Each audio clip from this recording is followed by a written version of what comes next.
I'm back with a book haul for this week's edition of the Sunday Mix. I wasn't able to post last week because I was actually down in Philadelphia for ApollyCon, which was the release party day celebration to celebrate the release of Jennifer L. Armentrout's latest, The Return. So without further ado, let's get right into it. I'm gonna be sharing more about ApollyCon later, but for now, the books. From the publishers this week, I got The Devil You Know by Trish Dollar from Bloomsbury. I love Trish. I loved her debut, Something Like Normal, and I loved Where the Stars Still Shine. I'm looking forward to reading this one because it's about a girl named Arcadia. She sort of ends up going on a road trip with 3 other people, and during the road trip, some things don't quite appear to be as they seemed at the start, so it's more thriller than the other two, so I'm very interested to see how Trish handles that, and I can't wait to read it. So thank you, Bloomsbury. From my friend Gail from Ticket to Anywhere, I got An Arc of Infinite, which is a perfect addition to my collection. You guys already know that I am quite obsessed with the New Soul series by Jodi Meadows. I think Jodi is a phenomenal writer. I think she's created this amazing world in this book, and she's written in these characters that are so real and that I love so much. But more importantly, the story she tells in this book, it causes you to reflect a little on life and the possibility of living and being reincarnated over and over again, because that's one of the major themes in her book. So yeah, so excited to have this for my collection. Thank you so much, Gail, for giving it to me. And then I entered this giveaway on Nikki's blog. There were books involved. It was for a Brandon Sanderson starter pack, and I wasn't expecting to, but I won! So I got 4 books by him. The first is Steelheart, and this one is about a boy or a guy named David who wants to stop Steelheart, but he needs the help of this group called the Reckoners. Apparently, they need him for something else as well. I've seen in a review, I think it was from Brittany at the Book Addict's Guide, that this one is a little more superhero-y than fantasy, but that's not necessarily a bad thing. I think that's actually an awesome thing. So yeah, I'm really looking forward to this, and I really like the cover a lot. The other book that I got, or the second, is The Arithmetist, which this cover is pretty, it reminds me of something else. I can't figure out what, though. I'm sure it'll come to me. Oh, I know. It's a series that features the books The Sorceress, and a bunch of others. I have to think about that. But anyway, this book is about a guy named Joel who wants to be an arithmetist, and apparently arithmetists have the power to bring to life figures known as chalklings, and they are the defense system against wild chalklings. So it's interesting because in this whole story, he isn't chosen to be an arithmetist, but then people who have been chosen start disappearing, and he has to figure out, what's going on and what's happening. So that sounds interesting. I think this is the only YA one of the bunch, which excites me because I like YA, obviously. Yeah, so I'm looking forward to reading this too. And then we have this hefty tome, The Way of Kings. This is the one I'm most intimidated by, I'm not gonna lie. I think it's interesting because it's one of those fantasies. I think this is a high fantasy. It sounds like, it's one of those complex books that builds with each one, and I'm very curious to see how I'm going to feel about this one. I'm not sure when I'm going to be reading it, but I will eventually be reading this, I promise. And the last one is probably the Brandon Sanderson book I've heard the most about, and that is Mistborn. Mistborn is the start of a fantasy series, and basically it's about an street urchin who has to learn the power of allomancy, which is the power of a Mistborn, which is a type of people in that world, just so she can participate in the rebellion to overthrow the, corrupt ruler of the kingdom. I've heard pretty amazing things about this book, not gonna lie, so I have high expectations going into it, but I will definitely be reading this one soon. So thank you, Nikki, for hosting the giveaway and for sending me all the books. I am really excited, especially because I know you love Brandon Sanderson so much, and I hope I love him too. I also got a copy, an arc of The Story Spinner by Becky Wallace, which is a new YA fantasy from my friend Bonnie of A Backward Story. Let's see, the tagline says, "In a world where dukes plot their way to the throne, a performer's life can get tricky."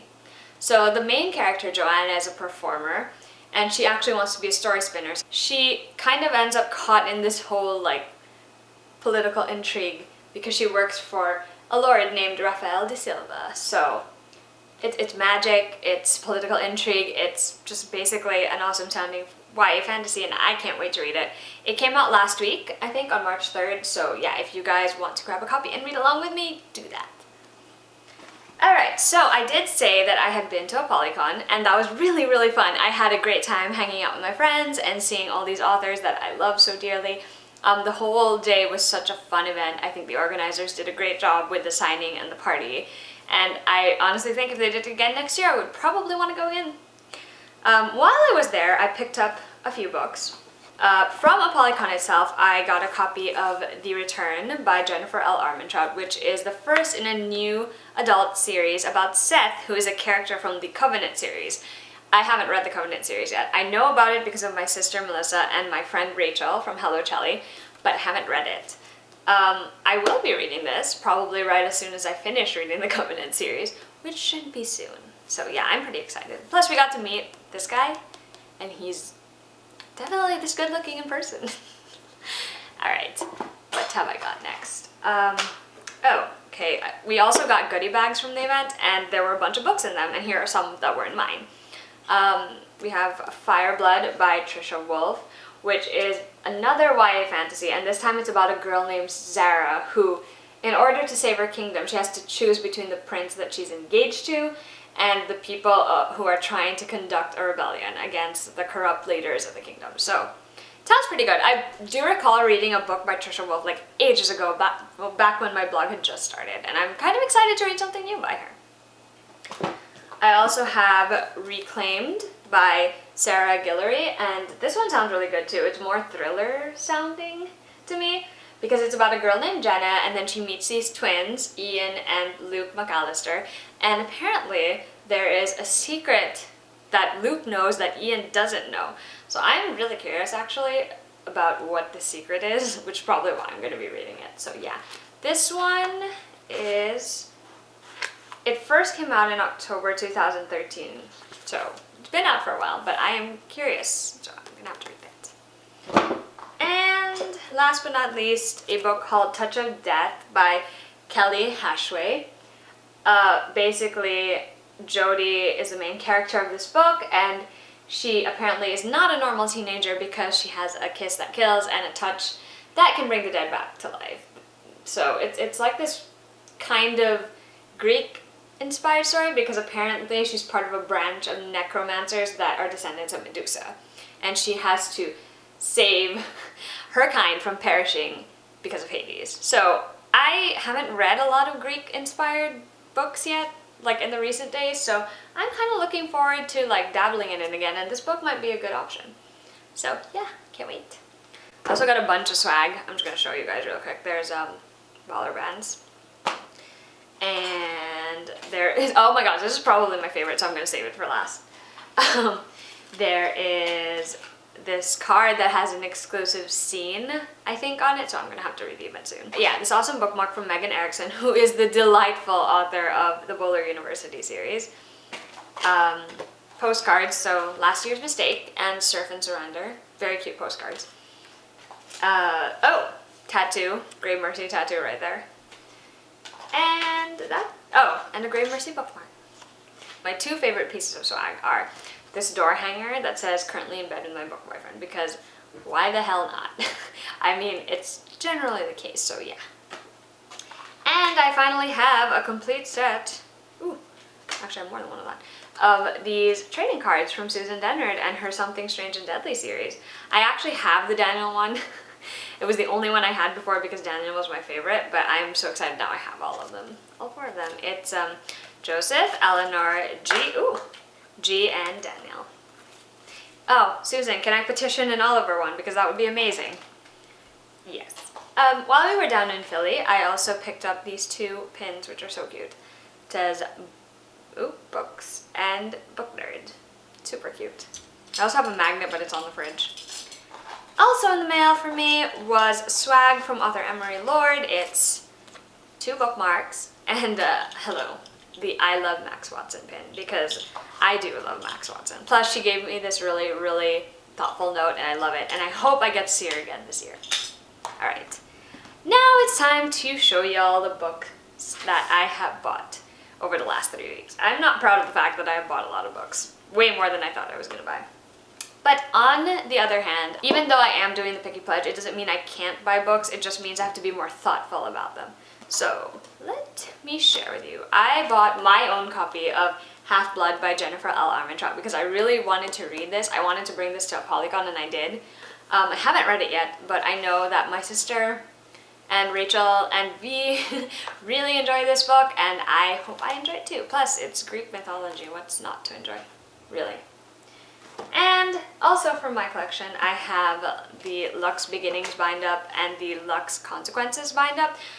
These are the 4 books that I've read by Jennifer Armentrout, and I really enjoyed them. I think her brand of humor is great. I think her characters are so fun, and the story is really fun too. This is the one I haven't read yet, Opposition. I had to get a copy for myself though, because, you know, I need it for myself so I can find out what happens to Damon and Katie and all the people they love. Basically, the Lux series is about a girl named Katie who moves to a town. I think it's in Virginia. Well, she meets these 2 people, Damon and his sister Dee, and eventually she finds out that they're not exactly human. And there ensues a bunch of adventures that bring you all the way to this book where everything is supposed to come to an end. Hopefully, I find out what that end is soon. Other than that, I got to see my friend Shay from Shay Has Left the Room the other day. We went out to grab some pizza, and I convinced her that it would be a brilliant idea to go by the Strand. Not that it isn't a brilliant idea, it really is, because you get to be surrounded by all these awesome books, but at the same time, you're kind of surrounded by all these awesome books and you really want to buy them all. Thankfully, Shay was able to talk me out of buying a few of the books that I had my hands on already. They were in my pile, but I still walked away with 3. So I have copies of Chantress and Chantress Alchemy by Amy Butler Greenfield. I really like how shiny these covers are. I know a lot of people didn't enjoy these books, but I really did. I think the concept of a Chantress is so interesting, and I think the way the story plays out is really good too. Like, I really, like, when I read these, I couldn't stop turning the pages, so I really like them, and I'm happy to have them in my collection. And because I want to have a copy of these books here, I picked up the first Harry Potter book, Harry Potter and the Sorcerer's Stone. I know I got this from my secret sister, the pretty new edition, but I kind of wanted to have like this old one as well for my collection. And then I went to an event, and I picked up 2 signed books, and the first is Unmade by Sarah Reese Brennan, the last book in the Lindburn Legacy. Oh my gosh, you guys, if you have not read the Lindburn Legacy series, you should. It's basically about a girl named Cammie and her little community and these 2 new guys who show up at her school. And these 2 new guys belong to a family that may or may not have a bit of a reputation in their town, sorry, in the Vale. So, yeah. Cammie is a great main character. She's snarky, she's funny, she's smart. And I loved her relationships with everyone in this book. It's a very engaging series, and I think you should read it if you have not yet. But yeah, I was really like spazzing when I met Sarah Reese Brennan. I may not have talked your ear off a lot, but I'm really excited I have this. And of course, I picked up a finished copy of The Winner's Crime by Marie Witkowski, because seriously, this is the book that made me fall in love with this series. I liked The Winner's Curse well enough, but it wasn't my favorite, and then I read The freaking Winner's Crime and died of feels.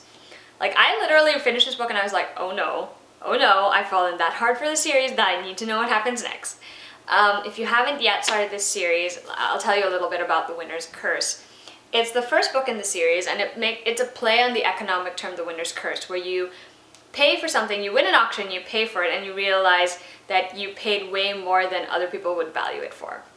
So in the book, Kestrel actually wins an auction for Erin, who is being sold as a slave.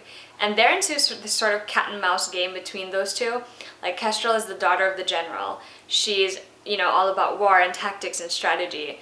And then there's Erin, who is, you know, of the race of the Harani, who is, you know, fighting for their freedom, for their rights. And it's just this interesting dynamic between those 2, and you should definitely start the series if you have not yet. In Philly, Rachel and I decided to drop by Joseph Fox Bookshop at Jamie's recommendation, and it was a really delightful place. It's smaller than I was expecting, I think, but I still found some pretty good things. To complete my collection, I now have these Happy Golden Years and the first 4 years by Laura Ingalls Wilder. I now have the first 8 books of this Little House series, and I love it. When I was a kid growing up, I loved how the series chronicled Laura's life from when she was little until she was older and got married. So yeah, I'm really excited about that. Oh, but then Rachel spotted this and I could not walk away without it, and it is Fairy Tales from the Brothers Grimm by Jacob and Wilhelm Grimm, and it's introduced by Cornelia Funk. I've been looking for a fairy tale book to add to my collection for a long time, and this book was just too gorgeous for me to pass up. I mean, I have to show you guys, like, there's like illustrations in there, and the book itself is gorgeous. I'm so happy I own this. Like, it was my favorite thing I had bought all month, to be honest. I bought this book at Hannah's recommendation, and it is A Tree Grows in Brooklyn by Betty Smith. I have never read this book. I am curious about this book, and Hannah really thinks I'm gonna like it, so I'm looking forward to reading it. And that's all this week, you guys. I hope that wherever you are, you've been having a good week and that you have many more ahead. In my case, I hope that this weather gets a lot better because it's been nasty all week. But yeah, next week I will be at Books of Wonder on March 10th for the launch party for Jodi Meadows' new book, The Orphan Queen. And I'm so excited because it's been, what, 2 years or 3 years since I've last seen Jodi, so can't wait. You guys better be following the Orphan Queen blog tour and grab your copy on release day. Alright guys, I'll see you next time for the Sunday Mix. Bye!